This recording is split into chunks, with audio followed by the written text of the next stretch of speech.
Collide by Howie Day. Howie Day o Howie Day? May kapo siya pero yung kapo niya ay nasa second fret. 1, 2. Tapos, yung chords niya, paulit-ulit lang, 4 lang. G, G over F sharp. Yan. Para siyang naka-G. Dito, G. Tapos, huwag mong tatanggalin itong dalawa. Ilalagay mo lang itong isa pinakataas. Yan, sa F sharp. Yan. Tapos, E minor. And then, C.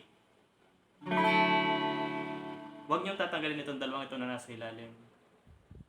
Mula intro hanggang stanza, refrain, yun yung chords niya. Mag-iiba lang siya ay sa bridge. Dun lang.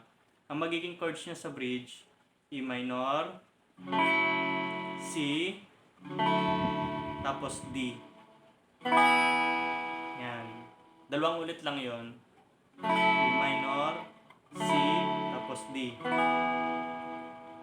Ang strumming pattern niya ay tatlong down,